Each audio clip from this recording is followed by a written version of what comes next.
Mr. Twala, yesterday before we adjourned, you described what happened during the identification parade that was held in Pietermaritzburg in January of 2017. Sawubona Mr. Twala. Sikhona kunjani? Izolo ke nje ngaphambi kokuthi ke kuqedwe ke ngepresiding zayizolo ubusachaza ke lokho kwenzeka kuleya akhomba parade oye kuyona eMaritzburg. Yebo. Yes.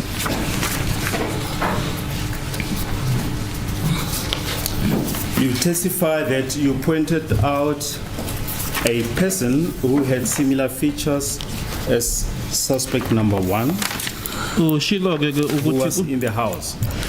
wakhomba umuntu owathi uma umchaza unama feature asimila kunalawo aka suspect number 1 kulabo abangena endlini. Yebo. Yes.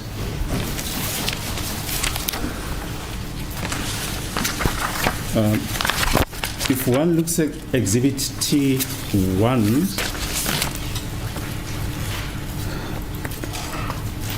paragraph 21, subparagraph 4, this is now the identification parade form. A note was made. 21 subparagraph 24. Yes. Yes.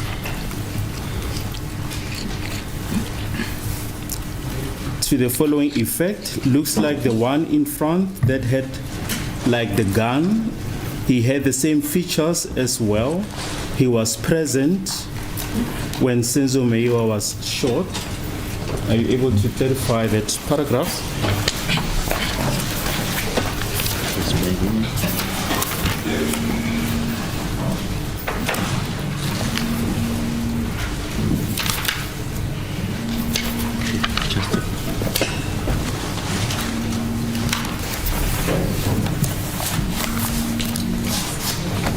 Okay.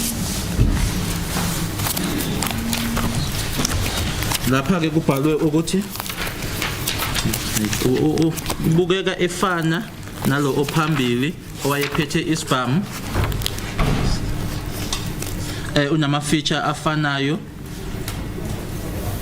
wayekhona ngathi uSenzo Meyiwa edutshulwa uthi ucala ke uchaze lokubhalwe la.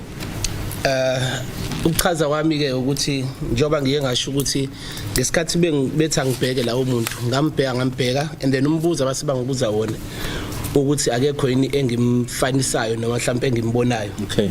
As I explained that I was asked a question or told that to have a proper look, and then I was asked this question, is there no one that I see or that I'm able to see? Yebo. And then response yami ngasho ngathi khona engimbonayo onama similar features. In my response I then said there is one that I see or that I can see who has similar features.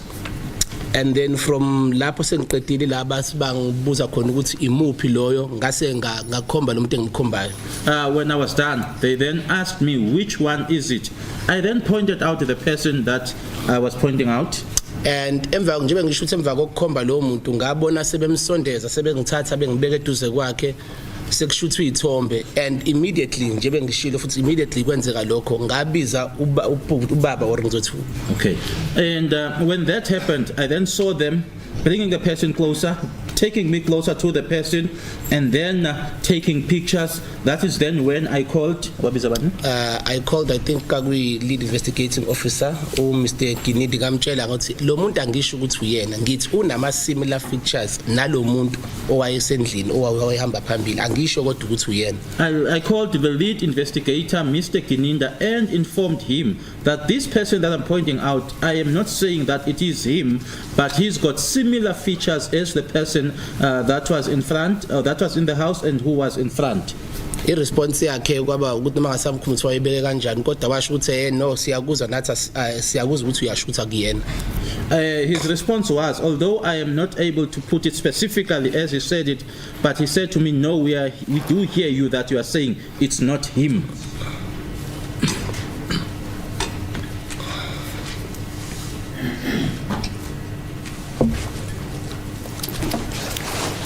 Right, what happened further after this identification parade regarding this matter?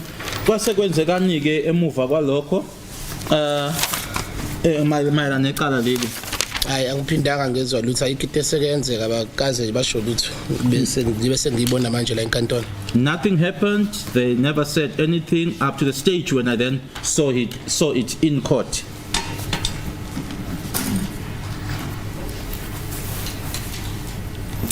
If we can briefly revert to the incidents in the house. You mentioned that when you were there in the kitchen during the scuffle, you had a shot. Did you see who discharged this shot? Ushilo ke ukuthi nkathi kunalesa scuffle ekitchen wase wezwa ke ukuqhuma kwesibhamu. Ingabe wabona yini ukuthi ubani owaqhumisa isibhamu?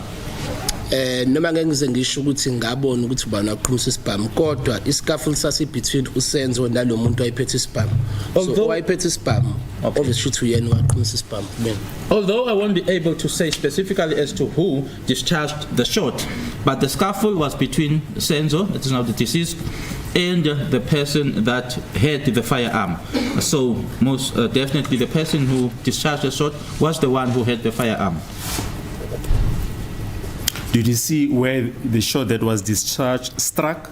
Ingaba wabona yini ukuthi leso sibhamu leso esaqhunyiswa ukuthi sashaya kuphi nendawo? Cha, angibonanga. No, I didn't see. Was that the only shot that you heard? Isona kuphela leso noma wezwa nje lokuqhuma kwesibhamu kuphela? Zuthu sokuqala ngasizwa sona lesi sikhathi ngisasendlini sesibili ngasizwa on my way athi sengiphuma nje sengiphumile sengidlule ngizothi sengidlule ngisho ngasempompini, so that's when I might have had the second shot. Two, that's the first one which when I was still in the house, and then the second one was when I was on my way out of the house. I might have had the second shot.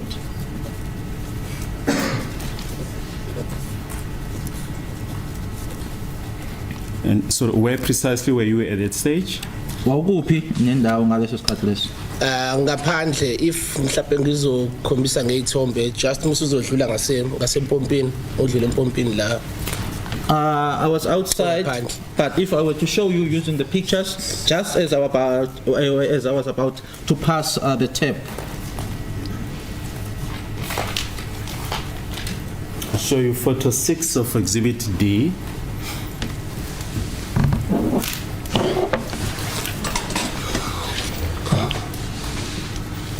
Ngingasho mhlawumbe ukuthi ngasizwa la. I would say that I heard it more or less when I was here, the witness showing just outside the house on the paving.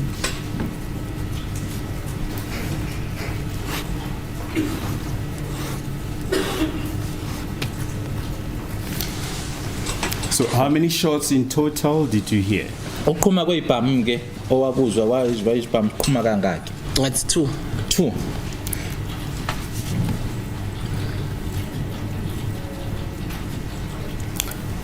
You mentioned that the first suspect had a hat on. Are you able to describe that hat? Ushilo ukuthi owoqala umsola wayethwele isigqoko isimo sokuthi ungasichaza leso sigqoko leso? Engachaza ukuthi isigqoko nje njengoba ngishilo ukuthi ngasho mhlawumbe isigqoko lesi sijwayele ukufaka ngathina abantu abadala isigqoko sona ikepisi isigqoko ngazichaza kanjani isigqoko. I don't know how to describe it, but the witness is indicating using his hands from the front to the back, but it's not a cap and it's mostly worn by the elderly.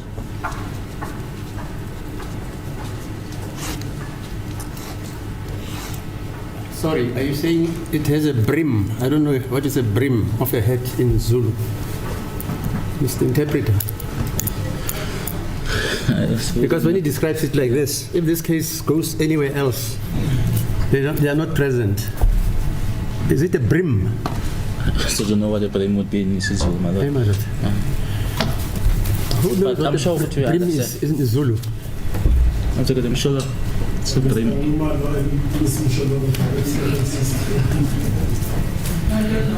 The Minister of what? The Minister of Police, Mr. Bheki Cele. Okay. He normally puts in those fedoras. So Ibrahim, Yeah, that's Then does that's it have- more like that's what I'm describing. Okay, more like that's a something brim. like They say. usho ke kanjalo In ukuthi English. lesi esicishe ukufana ke nalesi esigqokwa ungqongqoshe wamaphoyisa uNdosi. Okay.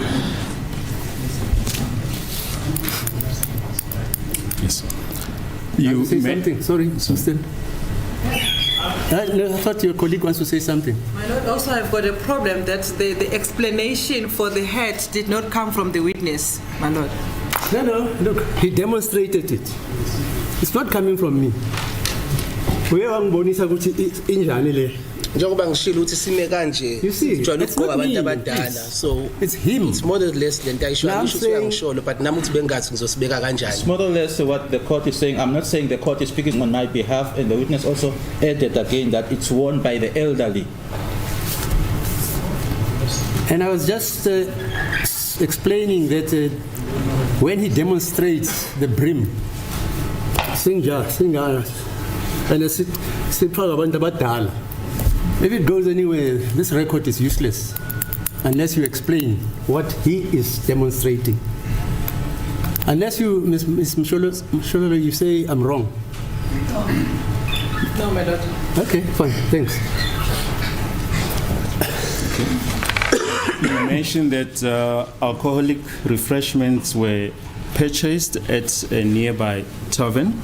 Did you partake of these alcoholic refreshments? Ushilo ke ukuthi kwathengwa iphuzo noma ke kwathengwa ke utshwala ke kwindawo edayi kwistolo ke noma itavern edayisayo.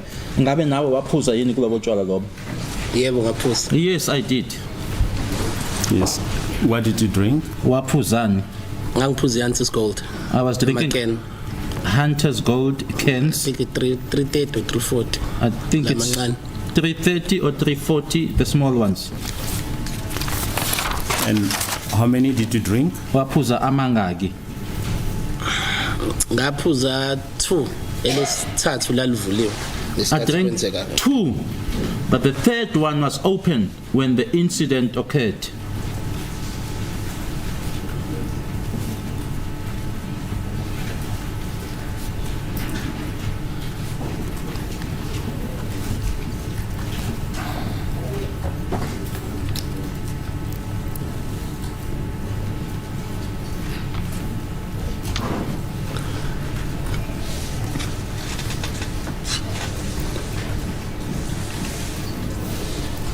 And what was the state of your sobriety when the incident occurred? Nkathi isigameko lesi senzeka ke wawukwisiphiko isimo ngithi uphuzile uphuze amakana u2 kwisiphiko isimo udakiwe awudake ukwesiphi isimo okumayelana nobusober. Angisoba. I was sober.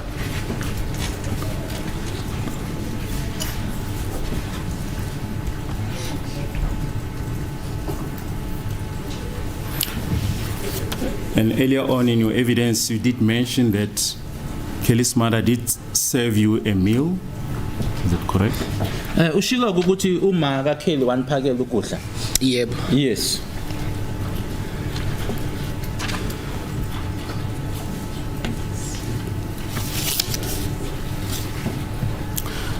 When you and Tumelo Madlala went out to smoke, for how long were you there outside?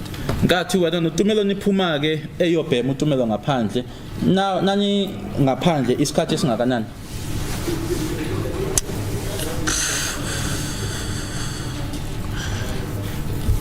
Before uphendule ngicela ukubuza ukuthi are you counting nangalesikhathi sesingaphakathi or you just counting Just before I ngaphandle answer, kwegate kuqala? are you just counting, are you including the time when you were inside as well, or only the time when you were outside of the gate? No, only the time when you were outside the gate and also there at the tap.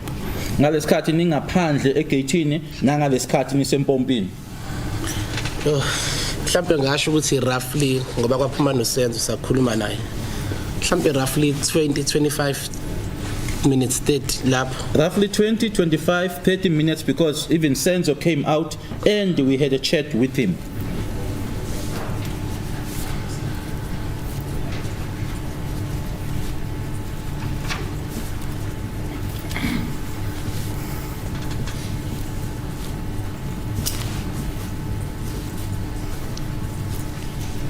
And when you were outside for that period that you've just mentioned, did you drink any alcohol during that period? Ngalesikhathi ningaphandle ke ngabe khona utshwala naphuza ngaleso sikhathi leso niphandle? Hayi cha. No.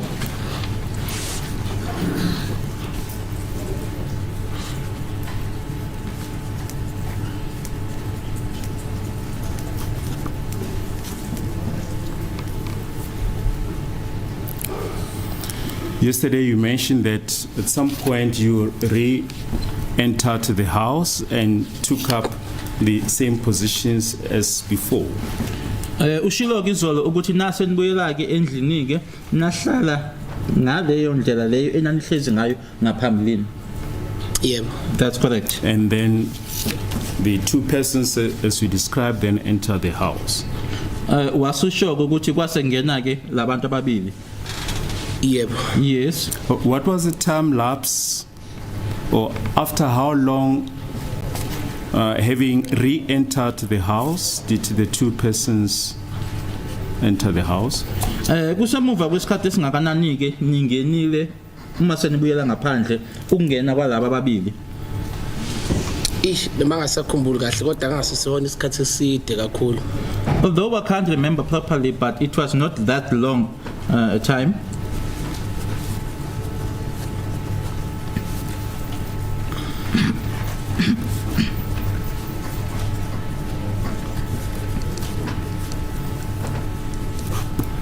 Then are you able to give an estimate more or less what time was it when the two persons entered the house? Uma ungasho nje noma ke ungaqagela ukuthi kwakusikhathi sini uma laba ababili bengena endlini?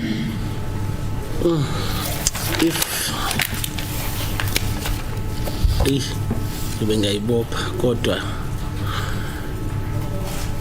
ngoba ngizama ukukhumbula the conversation uthi ayithatha isikhathi singanani ngoba ukhelwa ayilingisa abantu abadansayo. I'd be committing myself, but because I'm also trying now to think as to how long the conversation took, because Kelly was imitating some dancers. Maybe more than 15 minutes, I'm not sure, because ngakhumutha sesilinde usenze ube uyena uvalelisa ukuze sihambe, so I don't know, maybe ngesikhathi lapho kodwa kangasona isikhathi eside. It wasn't a long time, maybe about 15 minutes, because as I said that we were waiting for Senzo to say his goodbyes.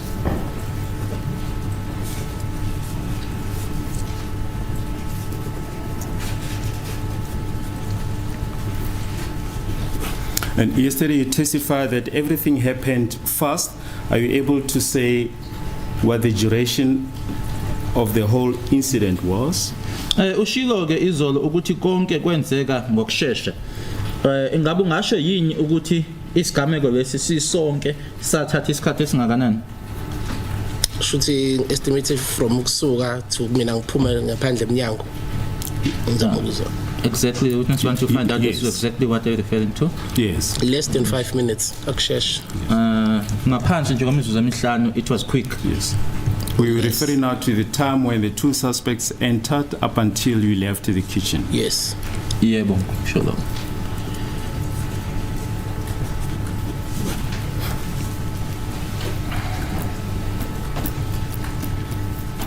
And how was visibility at that stage when the Ukubonakala incident occurred? ukubonakala noma ke indlela yokubona noma ukukhanya ke kwakukanjani endlini nkathi isigameko lesisenzeka?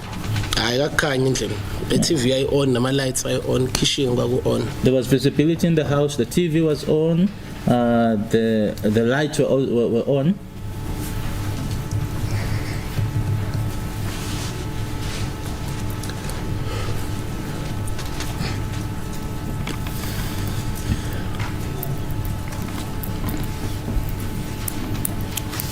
mention in these proceedings has been made of a Netflix documentary produced by 1010 Films. Do you know anything about it? Kukhulunyiwe ke lana kulecala njengoba lequlwa njena malana ne documentary ke ka Netflix ku 1010 Films khona kwaziyo ngayo. Yebo kukhona. Yes there is. Yes. Ungasho. Documentary, I was approached by Ustan from Stan, I think, or what's that number? Stan podcast Senzo. I was approached by Stan. It's Senzo's brother. I think they got my numbers from Stan. Bangitshela ke ngedocumentary abangathanda ukuthi ngibe kuyona bangichazela ukuthi kaSenzo so bese beyile kaSenzo as umngani baba director kumina that they would like me to be a part of the documentary. They had gone to Senzo's family or place and they were told about me being Senzo's friend and they were directed to me. And then base bangichazela ke i-reason ye-documentary nanokuthi izosiza kanjani nanokuthi bafuna ukudisplaya ukukhula kwaSenzo up until azayofika ku-PSL. They then told me the purpose or the reason behind the documentary, that they would also like to as to how it was going to assist and also to just show how Senzo grew up to the level where he got to play in the PSL. Nokuzwana ke kwethu ngoba bona babethi la babeya khona babe naka Pirates babatshela ukuthi umngani kaSenzo sasimazi wayijwayela ukuhlala naye ka kuyimina that they had also visited Orlando Pirates, that is now the team. Also there, they were informed about Senzo's friend that they knew about or that they know about, who used to spend time with Senzo, that it was me. And kuko konke lokho ke nganqaba ukuba kuyona idocumentary. In all of that, I refused to be a part of the documentary. Kumina, it was not a valid statement or valid way or valid nje kunafu ukuthi ngaba ku documentary ngangathandi kuba kuyona. Kwangasiyona ke into ebambekayo kumina ukuthi ngaba ingxenye yayo. I didn't like to be a part of it.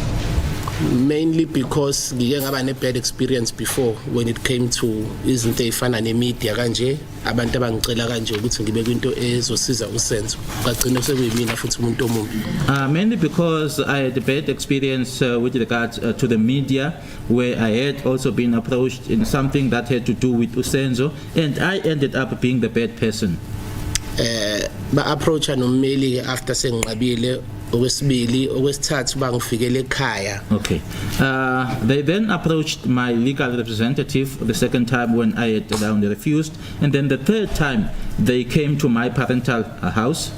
Kwafika usisi, I think uThabile or uThobile owayi pregnant at that time naye futhi wangichazela and wangichazela ne reason yokuthi ababoni ngaba documentary without ukuthi thina especially mina uSenzo ngibe umngani wakhe. But ngangathanda ngoba ngiyabazi ukuthi kuqala kube kuhle and then umuntu bese efuna ukubuza ngama details ayenzeke endlini for which ngangavumelekile ukuthi ngikhulume ngawo. A lady who was pregnant at the time, Thabile or Thobile, approached me. She repeated, explained to me about the documentary and that it wouldn't be a documentary without us, and especially me, who was Senzo's friend. But then I knew that at the beginning or in the initial stages, it all is well, but then in the end, it will now go to the details where they will ask me about what had happened in the house. And I didn't go into that because I knew that I wasn't allowed to get into the merits. Did you ever participate in the making of that documentary? Ekwenziweni kwayo idocumentary waba ingxenye yini? Nope, angikazi. No, I never.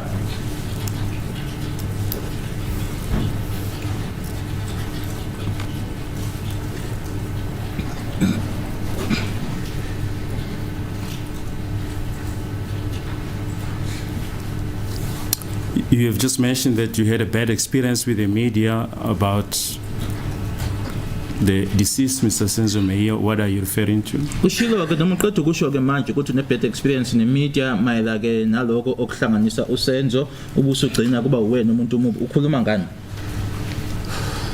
There was a time la uStani futhi ubhuti kaSenzo weza ekhaya kumina ehamba no bhuti ekuthiwa or ekuthiwa uSoweto Mandlansi bengicela ukuthi ngibeke ibhuku laSenzo.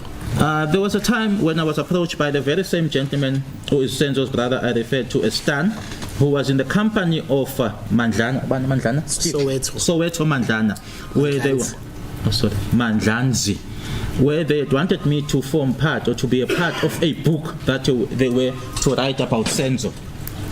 Kulokho ke bangithatha ubaba kaSenzo wayesaphila ngaya khona kaSenzo sahlala nobaba kaSenzo wangichazela ubaba kaSenzo ukuthi ibhuku angeke ize liqedeke if ngingekho uyacela nami ukuthi ngibe kuleli bhuku uyazi ukuthi kunzima but uyacela ukuthi ngibandla ngibe kulona leli bhuku ngoba bese ngifana nengane yakhona noSenzo befana nengane ekhaya. We then went to Senzo's parental home, where Senzo's father was still alive at the time. Then Senzo's father then explained to me that the book wouldn't be complete without me being a part of it, and that to them I was now like a child to them. Ngagcine ngivumileke ngoba ngangisengikhulume nobaba kaSenzo, even though ngamtshela ukuthi kodwa egcineni uSenzo unabani abanye abangani angabe sengathi mina kuphela umngane wakho kunabangani abaningi esibaziyo nathi ngabanika namagama abangani. I ended up agreeing because Senzo's father had spoken to me, but not without mentioning that, but I wasn't Senzo's only friend. Senzo had other friends as well, and I also gave them the names of those friends.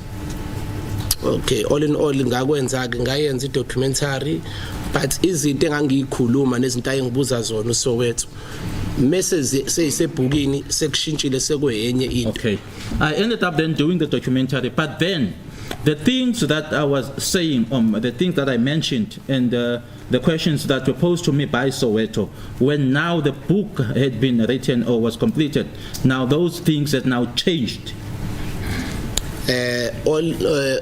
Egcine ekwalokho ke noba kangashiwo ngoyimina but ngangazi ukuthi kushiwo abanye abantu kodwa futhi akukho kanjalo, so ngambhalela ngamdraftela ukuthi from chapter 1 up until chapter angazi ka ku chapter 1 ekugcineni ngam underline ama key points izinto ayishilo ezirong azithi ishiwe yimina nezinto athi zishiwe abanye abantu ngimcorrecta khona lokho ukuthi akakulungise ibhuku lingakaphumi.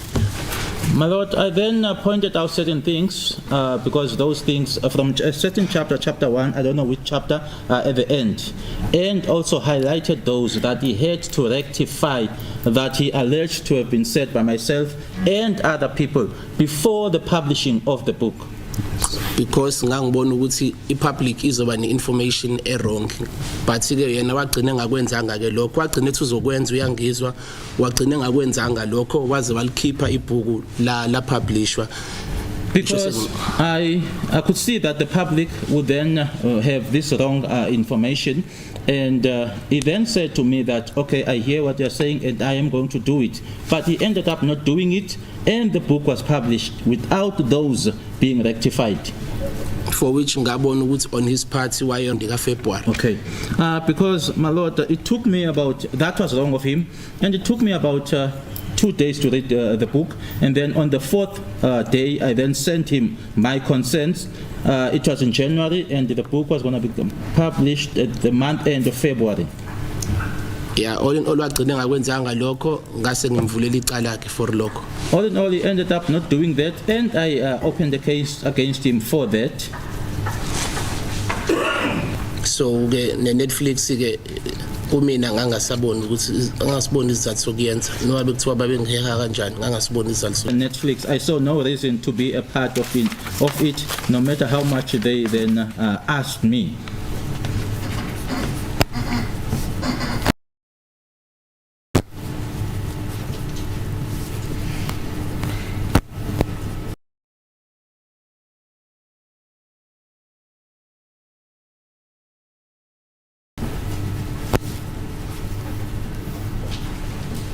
Yesterday you described the assault that was perpetrated on you. Did you take any steps regarding the assault? Izolo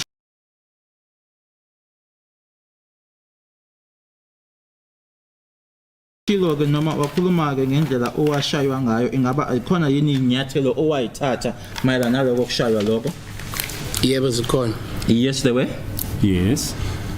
Ngabavulela icala. I opened the case. Ngavulela yena uThelezi lo mama wengilanda ekhaya no Makhubo Against Buthelezi, the lady that fetched me at home, and Makubo. so icala la ngoba amacala amaphoyisa ngazi ukuthi aya kwi-IPD so ngaleso sikhathi ke bayisa kwi-IPD bafika Because based on my knowledge, police related matters are referred to the IPD. Yebo. i-IPD yafika I think kanye emsebenzini ngoba ngiyakhumbula abafika emsebenzini khona la nje ayifika khona emsebenzini bezothatha i-statement. Visited me once at my workplace because I remember them coming to my workplace in taking statements. Kakuyiphoyisa kakumama wemuntu esifazane nendoda nabo babethukile nje kulongo bachazela ukuthi kwenzekeni. It was a female as well as a male, and they were also shocked when I was telling them as to what happened. Base bathi bazoqhubeka nayo icase kodwa kuze kube imanje. Last year ngasafona sinomeli wami Mr Rogers ubuzo usafona twice sibuza ukuthi icase kanjani baze bangitshela ukuthi icase sishintshiwe isiko omunye investigating officer kodwa ngakaze bangitshele mina. And then, my lord, they told me that they were going to proceed with the matter, but up until now, nothing has happened. And last year, myself and my legal representative, Mr. Rogers, contacted them, and then they informed us that now they changed investigating officer. The case was now with a different investigating officer. So nalokho ke nje akuhlali kahle kumina ngoba shuthi amaphoyisa wona asiphethe. That also doesn't sit well with me because we are under the police's control.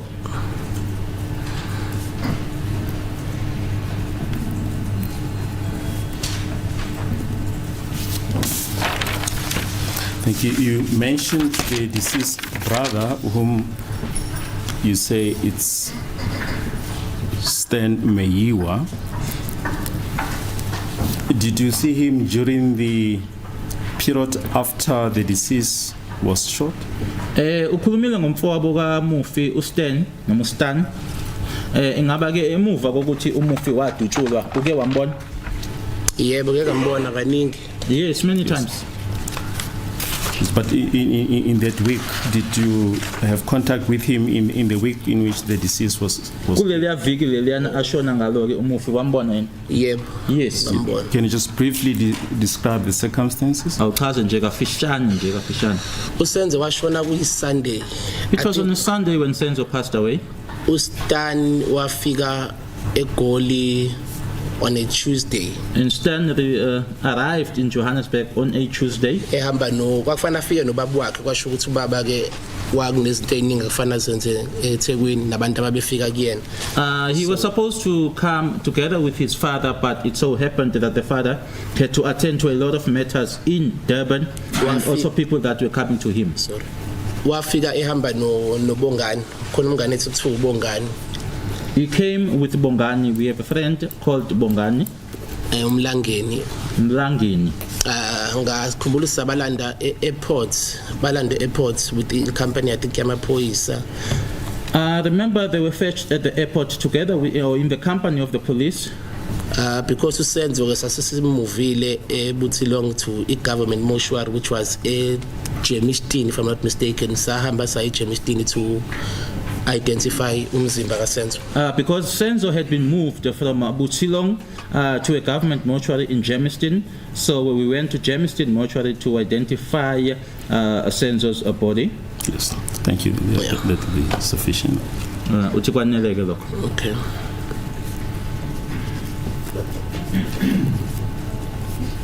And finally, sir, you mentioned yesterday that you made a statement on the Monday. Did you make any other statements thereafter? Ushilo izolo ukuthi kune statement owasenza ngomsombuluko. Ingabe emuva kwalokho sikhona yini esinye statement owasenza? Yebo zikhona statements. Zikhona. Zikhona. Yes, they are. Yes. Do you remember how many statements you have Usakhumbula ukuthi made? ingaki? Hayi ziningi. Many. Ziningi statement esengayengazenza yibo. I made many statements. And was it explained to you as to why you had to make all these statements? Ngabachazela yini injongo noma inhloso yokuthi wenze istatement eziningi? Hayi angikhumbuli ngoba babefika ukuthola ukuthi case biphethwe la bese kushintshile sekuyilabo babechaza babeqhama sebeyisho kanjalo abanye ukuthi ayisaphethwe it's Fosloras siphethwe ubani ayisekho kuphi sekubani bani manje fanele baqale bafanele bangazi ukuthi ngoba bangibuza imibuzo so baningi nje. Explanations that they were giving was that the case is now no longer handled by this investigating team. The case is now no longer under Fosloras. It is now being referred to a certain place.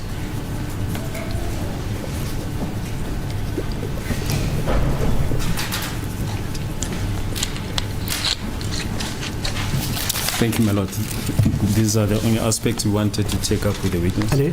These are the only Okay. aspects we wanted to take up with the Thank you. Yes, sir. Any cross on behalf of number 1 and 2? Indeed, my lord, I'm indebted. Morning, Mr. Twala. Morning sir. Now, in order for us to go forward, let me go back a bit. Your testimony is that on the 25th of October 2014, you spent the night over at Kelly Kumalo's and Senzo's place of residence in Malbatin, correct? Ushilo ukuthi kubusuku obungaphambili namikulanga elingaphambili kwaleli sigameko nge25 wawuleli khona ke eMalbatin la kuhlala khona uSenzo noKelly.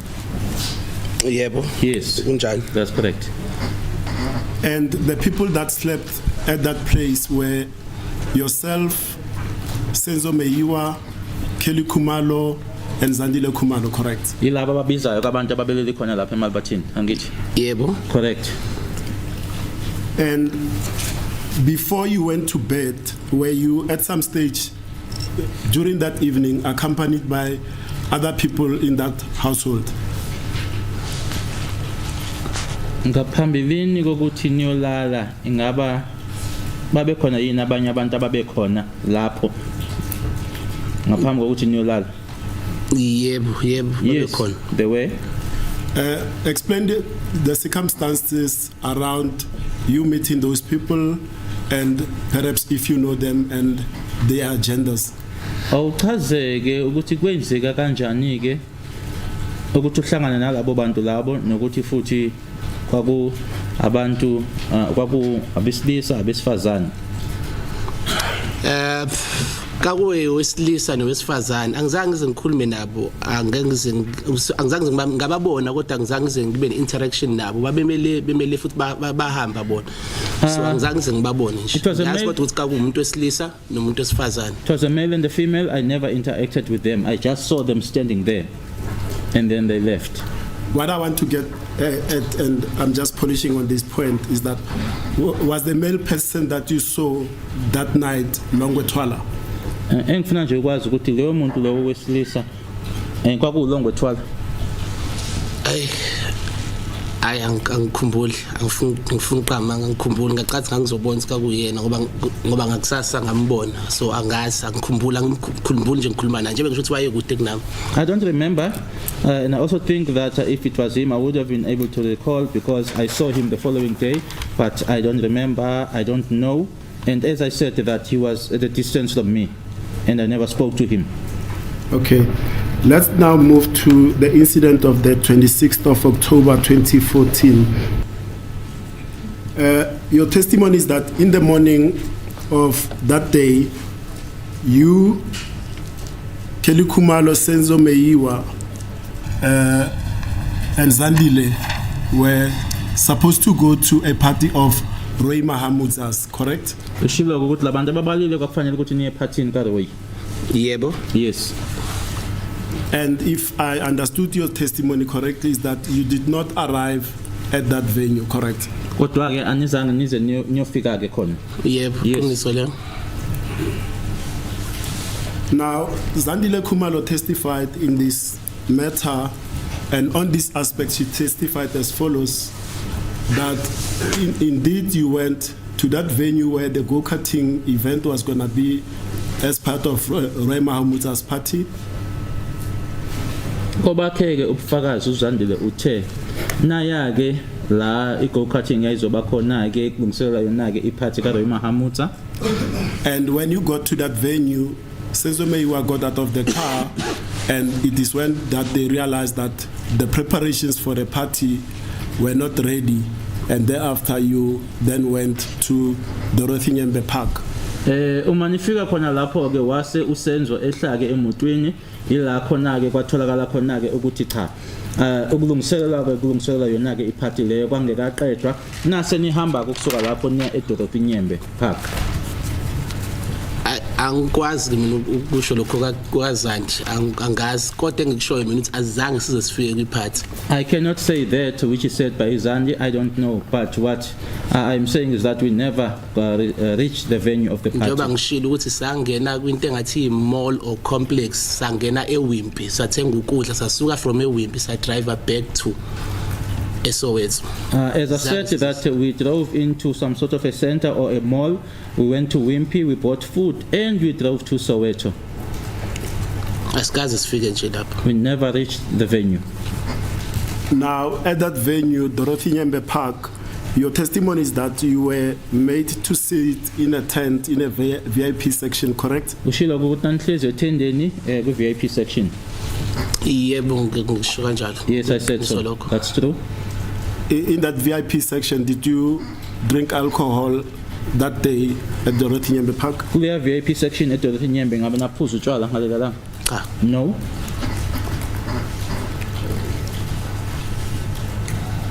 Now, your testimony is that after Kelly Khumalo and Zandile Khumalo had finished their performances, you then decided to leave Dorothy Nyembe Park, correct? Masebeqedile ke bona bobabini nase ni hamba ke Dorothy Nyembe. Yebo. Yes. And you drive to your hometown, which is Katlehong. What was the purpose thereof? Naya kini Katlehong kwakuyini injongo yalokho? Akuwukuthi mina ngoba ngangishuthi ngisagqoka impahla ezodwa from izolo ngangizosala ngoba kangahlangani nje izinto sasilesifonela sasingahlangani so ngangizosala mina ngazi ukuthi ngiyasala. It was to leave me there because I was still wearing the same clothes that I was wearing the previous day, and the plans were just not coming together, so I was going to be left behind. And did you eventually got dropped off at home? Yebo. Yes. And your testimony is that after some time, Senzo Meyiwa calls you again to say, where are you? You tell him that you are at home, and he says he's coming to pick you up because they are going to fetch Tumelo Madlala, correct? Kamuvu Senzo akufonela kubuza ukuthi uphi wathi usekhaya wathi uyabuya uzokulanda niyolanda uTumelo. Yebo wangifonela wangibuza ukuthi ngikuphi. Ngathi mina ngila endlini. Wasiwathi ayishintsha ntwana sami. Yes. Asked me where I was. I said I was at home. Change. Let's go. Wasiwathi asambe so ngathi mina ibusiyapho sathi asambe so landa uTumelo. La ngitshela khona ngoTumelo. Bangitshela over the phone ngoTumelo. I wanted to know where we were going. That's where he told me about Tumelo. It was over the phone when he informed me about Tumelo. Roughly after how many minutes after dropping you off did he call you about this aspect of going to pick up Tumelo Madlala? Kwakusemva kwesikhathi esingakanani ekushiyile kini nkathi manje sekufonela ke ukuthi asamsolanda uTumelo? Hey kakukushesha kakhulu mhlawumbe 2 minutes 3 minutes lapho nje. Maybe 2-3 minutes, very quick. Now you've testified as well that you know Tumelo Madlala. What is the nature of your relationship with him? Is he an acquaintance? Is he a best friend? Is he a close friend? What's your relationship? Ukuthi uyamazi uTumelo, uyamazi nje ngombona umjwayele noma umngani wakho? uTumelo akeke ngisho ukuthi umngani wami. uTumelo say he's my friend. Ngimazi through uSenzo. I know him through Senzo. So uSenzo sometimes wathi mayize kumina uthola uhlaphize kumina emlazi ka esuka kakhe uhamba noTumelo. I know him. Sasabangani. Ngiyacathi wayina inamba yami nami nganginaye yakhe but sasingabona abangani sasingahlangani if uSenzo engekho. We were not friends. He had my number, I had his number. I knew him through Senzo because he was Senzo's friend.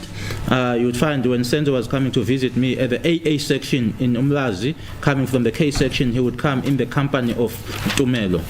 and we would never get together, myself and Tumelo, without Senzo.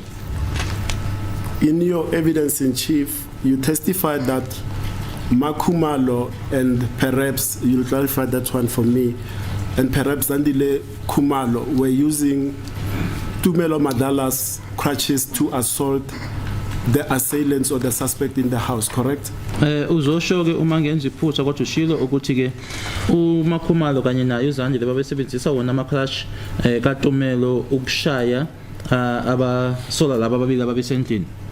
Yebo ngikushilo lokho. That's correct.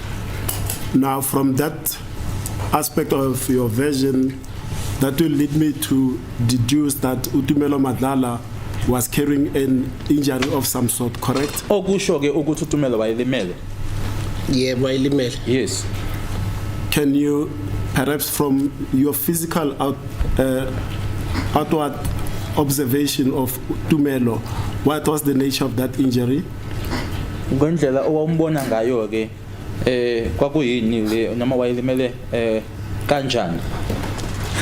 Noma ngasakhumbuli kahle but wayelimele angazi noma ilimala ubhozo umsebenzini noma ilimele but wayengaphukile kangakona ukulimala ukuthi uphukile akakwazi ukuhamba wayekwazi ukuhamba without even ama crushes wayelimale I think ubhozo or read masibafaka leyo casting asakhuluma kodwa kahle kodwa injury yakhe kangona injury enkulu. It wasn't a major injury. I think it was at work where he got injured and it was his big toe, and it was not a situation where that he was broken or he had broken a leg or because he could even walk without the crutches.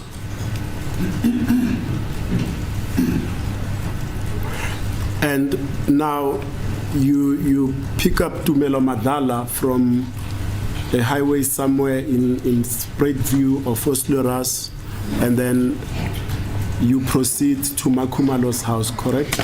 Uma sonqeda uthatha uTumelo nasenya eVosloorus. Khona la saqalisa dlula khona ke sayifostera. Before we went somewhere before going to Vosloorus. So there was a detour to go and buy alcohol drinks before you went to Makhumalo's house, correct? Nothenga utshwala. Yebo. Yes. I mean, the point is neither here nor there, but Zandile Khumalo testified that from picking up Tumelo Madlala, you proceeded straight to her house, and when you arrived at her house, you realized that you hadn't bought alcohol. Then it is then that you went back to buy alcohol, but nothing turns on that. You may comment if you want. Uma ngaba ukuthi ke uyafisa ukuthi uphawule kuloko ungaphawula kodwa ke akukho nje okuningi kuloko ukuthi nje uZandile yena ngoba kubufakazi uthe nahamba uma seniqeda ke uthatha uTumelo naya kibo eVosloorus kodwa ke manifika lapho ke ngikaphumi nophuma emotweni nabona ukuthi anazi iphuzo nahamba ke naya kwindawo athe uZandile uma ichaza kuKwakhwembu's Tavern nayothenga khona ke utshwala. I don't remember it like that. Now, with respect to the alcohol that was bought at the tavern, let's talk about the kinds of alcohol. We saw on the photos during Zandile Khumalo's testimony, we only saw a can of Heineken and a can of Guarana, but you say you also consumed Hunter's Gold, correct? Kuyithombe siyibonileke lana sibone nje isithombe se Heineken neseGuarana kodwa wena ke ubufakazi bakho uthi wena waphuza iHunter's Gold. Yep. Yes, that's true. And specifically for you, the Hunter's Gold that you drank, how many quantities were bought for you? Kwakuthengwe noma wawuthengelwe ama-Hunter's Gold amangaki wena? 6. Now, you go to Makhumalo's house, and now in the car, it's yourself, Kelly Khumalo, Zandile Khumalo, and Tumelo Madlala, and Senzo, of course, correct? Yibo bonke laba abantu ababesendlini laba ababizayo manje. Babesendlini noma? No, in the car as you travel to Makhumalo's. Oh, endleleni eya kwaMakhumalo. Yes. Yebo. Yes. And at Makhumalo's, you find her, plus the 2 children belonging to Kelly Khumalo, correct? Nasenthola yena umama endlini kanye nabantwana abawu2 bakaKelly. Yebo. Yes. Now, let's move forward, and I'm not going to crack your head with the time that Longwe arrived because the phone records show that he arrived at Makhumalo's place at just before 7, exactly at 18:57 p.m. That will be correct according to your recollection, correct? Ukhumbula ngokwama phone records ke bathi uLongwe wafika lapha yana nje phambi ko7 noma imizuzu 3 phambi ko7 nawe uma ukhumbula ngaba yileso sikhathi. Ngasho ukuthi ngaba yisona nje bengishilo ukuthi wafika seliphelile ibhola sekuqala sekumnyama. I would say that it would be around that time. As I said that the game was done. We were done watching the game and it was dark. And what was Longwe Twala's demeanor when he got to Makhumalo's house? Waye kanjani ke noma isimo sakhe kuLongwe sasikanjani ke uma efika kwaMakhumalo? Ukuthi uLongwe angimazi. So ngeke ngize ngikwazi ukuthi ngichaze ukuthi waye njani ngoba angimazi ngangiqala ukumbona. The thing is I don't know Longwe, so I'm in no position to describe his demeanor. I saw him for the first time, or I was seeing him for the first time. I'm asking you this in the context that we are all Africans. If I get into a house, whether I know you or not, the first thing that I'll do is to greet. I'm talking in the context of your testimony yesterday when you say you don't recall Longwe greeting you, but specifically you remember him and Senzo Meyiwa greeting each other. Is that correct? Mkhumbo lokhu ngeke ngikhulunyiswa yinto yokuthi ke sonke ke singama Africa siyazi ukuthi umuntu engena emzini umuntu uyabingelela kodwa wena kushilo ukuthi awumkhumbule ebingelela kodwa ke yena noSenzo babingelelana. Yebo qinisile ngishilo ngathi mina ngikhumbule ebingelela mina. Lapho khona ungangiphikisa athi wabingelela but mina personally angikhumbuli ebingelela. Yes, I said so that I personally don't remember or don't recall him greeting, but someone else might come and dispute that, but I'm referring to myself. But him and Senzo. But when it comes to yena noSenzo ngababona ngoba babingelelana ngazi ngoba mina ngabuza uSenzo ukuthi ubani umjida. I saw the two of them, him and Senzo, greeting each other because I could see them greeting each other. I then asked Senzo, who is this guy? Okay. And on that one, you anticipated my next question. On that one, when you asked Senzo, who's this guy, did he say it's his name or did he give the name and the relation to a certain person in the house? Uma ubuza uSenzo ukuthi ubani lo mjidi wakunikeza igama lakho mekuphendula noma wamhlanganisa nomuntu othize owaye khona lapho endlini wakunika igama lakhe noma wathi wamhlanganisa nomuntu olapha endlini ngathi washo wangitshela nokuthi ubani lo muntu ukuthi washo ukuthi umjida kaZandi. He said that it's I think he told me who the guy is and also told me that it was Zandi's guy. Ngoba ngabona lapho ukuthi umjida kaZandi ngabona futhi ukuthi uhlele eceleni kwakhe shothi hayi umuntu wakhe but ke ngaqiqhubekela neindaba zethu sasikhuluma. Because I could see that indeed it was Zandi's guy because he even sat next to Zandi, but we then proceeded with the conversation that we're having.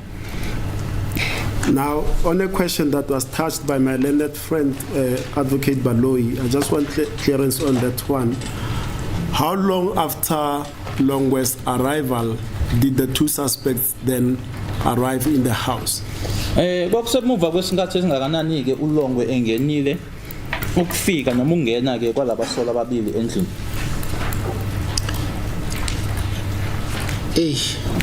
Boningo kwenzeka after uLongwe ngenile. A lot happened after Longwe came in. Wayesangaphandle so i-duration angeke ngize ngikwazi mhlawumbe futhi ngi-estimate kahle ngoba nathi saphumela ngaphandle sayobhema wayengaphakathi uLongwe ngesenza konke lokho. Because Senzo was outside where that happened and we even went out to go and smoke and when Longwe was inside the house. Now, let's talk about the two suspects arriving.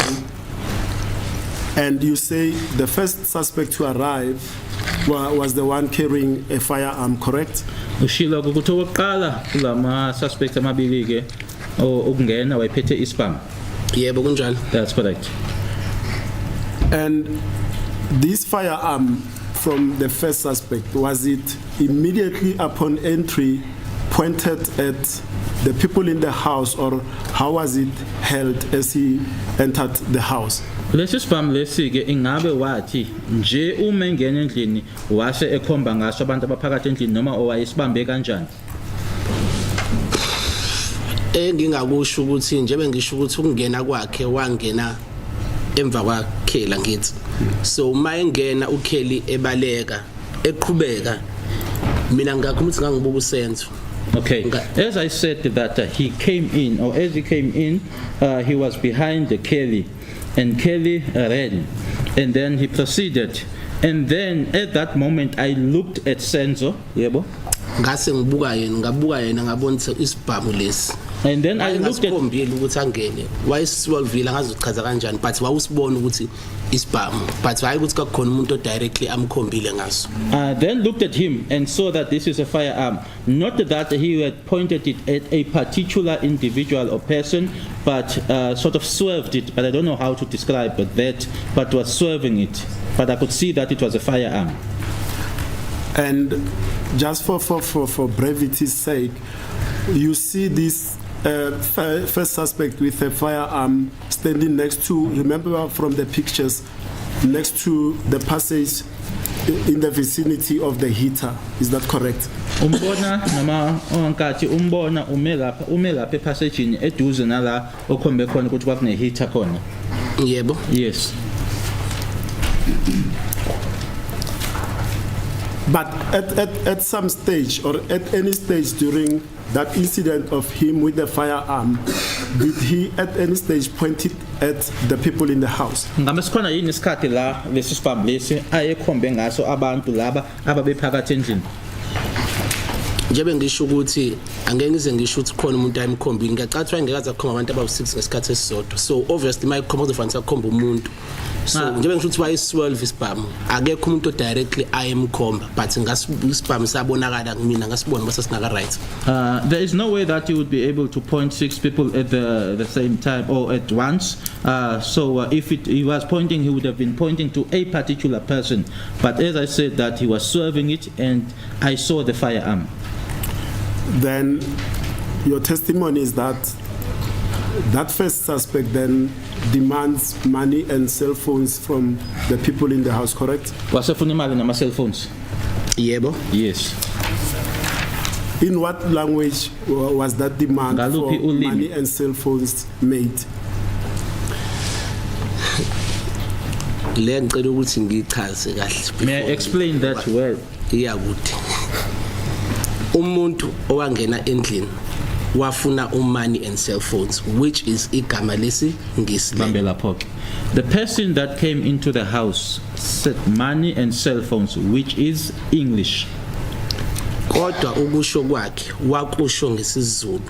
But in saying it, he said it in isiZulu. Suthu. But la ngiya khona mangifaka uSuthu ngikusho ngoba lento yenzeka eGoli. Okay. But my inclusion of the Sesotho language, I'm saying that because we are in Gauteng. Angisho ukuthi wayikhuluma ngesisuthu ukuthi isiZulu somuntu wasemlazi nesizulu somuntu wasenkandla nquthu nesizulu somuntu wasekatlehong asifani, isizulu esisodwa kodwa. Okay. What I'm saying is, I'm not saying that the person said in Sesotho, but Sizulu spoken by someone from Nkandla, Nquthu, Mlazi, as well as Sizulu spoken by someone from Katlehong is not the same, but it's all isiZulu.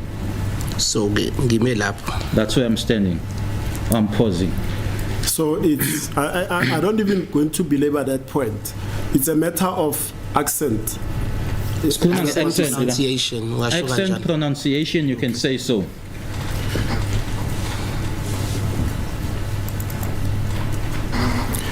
And in which hand was that firearm held by the first suspect when he entered the house? Isibhamu lesi ke sasiphethwe kusiphi isandla? Right. Right.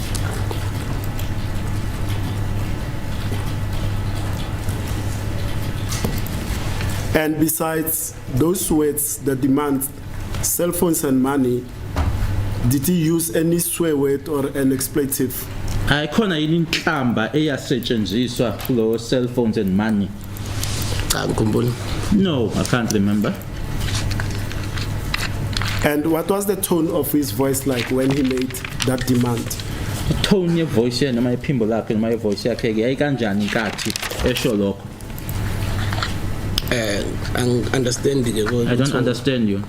Was it an aggressive, loud tone, or was it a gentle tone, like you are saying, cell phones and money? Ukhuluma ngalendlela okusho ngayo wena cell phones and money noma ukusho umbono ukuthi lo muntu lona uxabene ulwile uaggressive?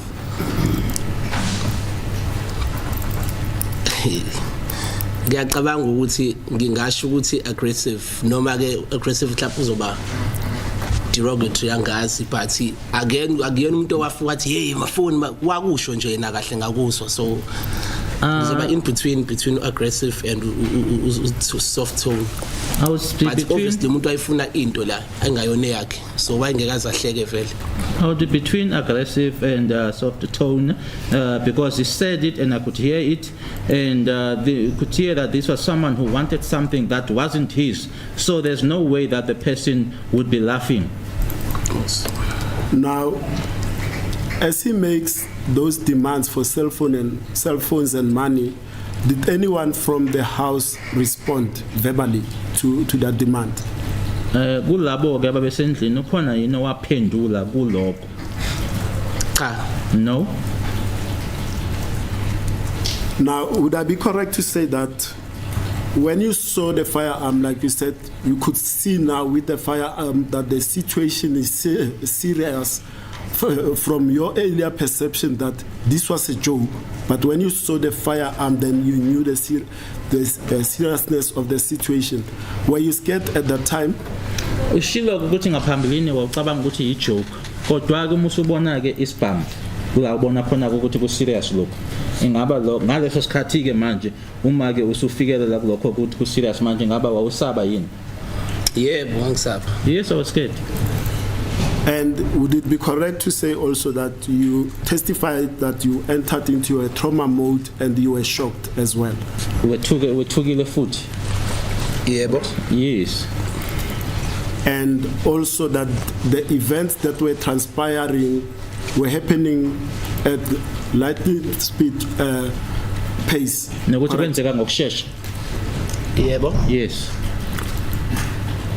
Had you previously seen these two suspects that entered the house prior to the events of the 26th of October 2014? Ngaphambilini laba bangena lapha yana. Abantu kanjani? Owake wababona noma kwakuukuthi wawuqala babona ngaleli langa noma wake wababona ngaphambilini? Engibazi ngiqala. No, I don't know them. I saw them for the first time.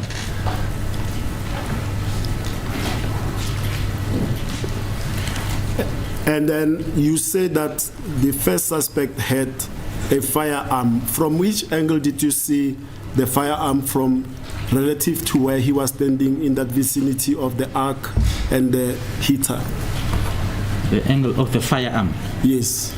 Uma usibona isibhamu usibona yipi part noma ubona lokhu uhlangothi lwesibhamu uma ngabe usibona?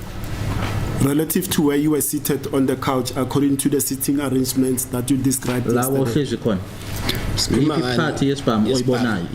Yes, for example, did you see only the front part as it swelled, whatever term you used, or on the side of the firearm?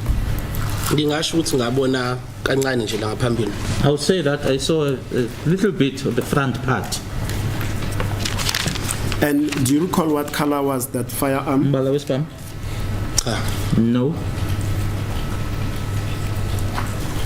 Now, before these two suspects entered, what were you paying attention to, or what were you doing before they entered, in the immediate period before they entered? Ngaphambilini kokuthi nje bangeni yini wawubhizi ngayo? Noma wawubhekeni noma yini nje owangathi wawubheke yona noma mina ngangibuka ukheli ngoba khona into eyayi describe or engathi ngizothini khona into ayenza kodwa ngesonto engilisho kodwa khona dance move ayenza yesonto thizeni. I was looking at Kelly. There's something that she was describing, demonstrating about a certain church which I am not going to mention. Did you notice the first suspect then when you didn't see him actually entering through the kitchen door? You only saw him at the ark where he was standing. Would I be correct? Awumbonanga uma engena lokuqala umbone nje uma sesemva koKelly. Yebo. Yes. And then the second suspect, where did you initially see him for the first time? Uma ngabe uqala ukumbona lo wesibili ke yena umbona ekuphi nendawo? Ngesikhathi sekusukunya senginami ngiyolanda ifoni la mangithatha ifoni yami la ngibona khona ukuthi awukhona nomuntu wesibili ngesikhathi sebebhushelana ngase. When we were standing up and then I was on my way to go and take my phone, I then realized, oh, there is a second person, and now they are pushing each other towards the kitchen. And where did you see him? Umbona the second ekuphi nendawo? Ngimbona ngale ngakwi-ark. On the other side, in the ark. So that will be in the hallway or in the kitchen, specifically where? Khona lapho epassaging leyo noma ekitchen. Ngingasho ukuthi between i-ark le ngishoyo nekamero leli ikamero la uKelly wabaleka wangena khona. Between the ark and the bedroom where Kelly ran into, or which Kelly ran into. Now, you're talking about Kelly running into a bedroom that is opposite the kitchen. Did you see the second suspect following after or pursuing Kelly to that bedroom? Ushilo ukuthi uKelly wabe sengena kulelo kamera. Ngabe wambona yini lo wesibili uma ngabe esesukela ke uKelly noma egijimisa uKelly? No.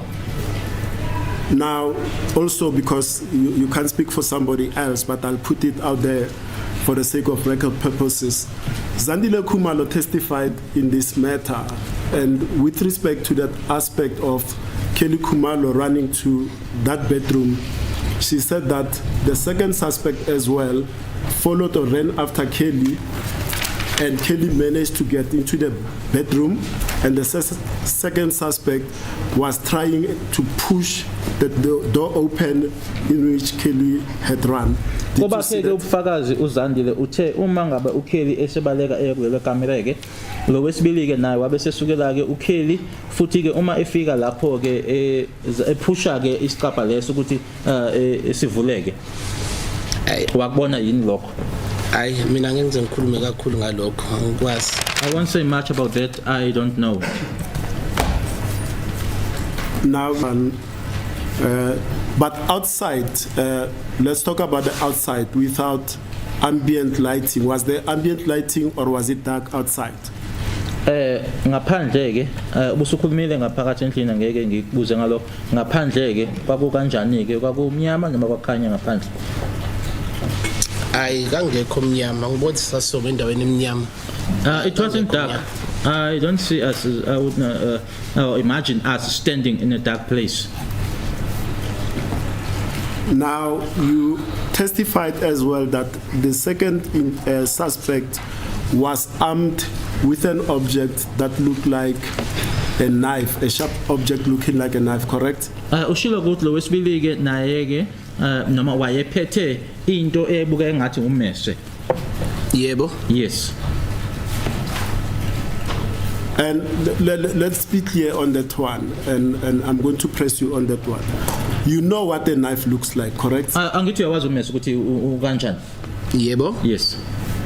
And something that is anti-knife, that is not a knife. You'll know that this is not a knife, correct? Into ekungasiyona ummese uyazi ukuthi lokhu akusiwona ummese. Yebo. Yes. So that object, was it a knife or was it not a knife? Manje ke lokho wayekuphethe kwakummese noma kwakungasiwona ummese? Ummese. A knife. Was it a knife? A knife. But in your evidence in chief yesterday, you vacillated and you moved more towards that the object was not a knife. Did I understand you correctly? And the witnesses only said it's a sharp object that looked like a knife. Yeah, that's the way it went. Let's move on, my lord. We're not going to belabor that point.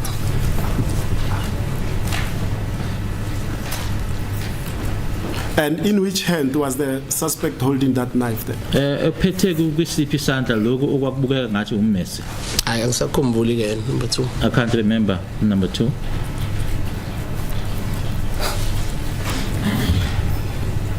And how far was the second suspect when you observed him holding the knife? Ngathi umbona ephethe ummese lona wayekude kangakanani? Noma ngeke ngize ngikwazi ukudescribe ukuthi wayekude kangakanani ngoba nangesikhathi esephume ngijaha ngamphendula ngisingangimbona ngoba ngesikhathi ngijomba concrete wawubona nayifuna ukujomba odakajombanga ngangubona nalapho ummese uthi usawuphethe. Although I won't be able to say as to how far, but even at the time when he was chasing me, there was a time when I looked back and when I jumped, I could see that he also wanted to jump, but he didn't jump, and I saw that he still had the knife. Now, in the context of the scuffle that you described, I'll come to that in some detail, but with respect to this knife in the hand of the second suspect, what did he do with that knife regarding the incident as a whole? Kwisigameko noma nkathi isigameko senzeka ke yini awayenza ke yena ngalommese awayewuphethe? Angeke ngize angazi ukuthi wenzani. I don't know what he did. Njengoba ngishilo ukuthi number 2 yebo ngambona angilanga kakhulu kuyena. As I said to that, sorry. Yeah, so angeke ngize ngazi ukuthi wenzani or akenza ngani ngommese. As I said that, yes, I saw number 2, but I didn't focus on him, so I wouldn't know as to what it is that he did or didn't do with the knife. Now, I like your frankness on that aspect regarding the second suspect. Did the second suspect, because you said the first suspect verbally demanded money and cell phones, did the second suspect express or say anything during the entire incident? Ngiyathanda ke ukushoyo ke noma indlela neqiniso ngayo mayelana nalo wesibili. Nanjengoshilo ke ngaphambilini ukuthi lo wokuqala ke wafuna imali kanye nama cell phones. Ingabe ukhona ke okwashiwo ilo wesibili? Hayi cha. No, nothing. And during I don't remember. I don't remember. And during the entire incident, did the first and the second suspect communicate amongst each other? Kona konke lokho kwakwenzeka ke laba babili abangena ingaba babekhuluma yini noma bakhulumisana yini? Hayi abakhulumisana nathi asingakhulumi ngayithini. They didn't speak to each other because we were not speaking to each other. My Lord, at this stage would be an appropriate opportunity to take the short adjournment. Okay. Yeah,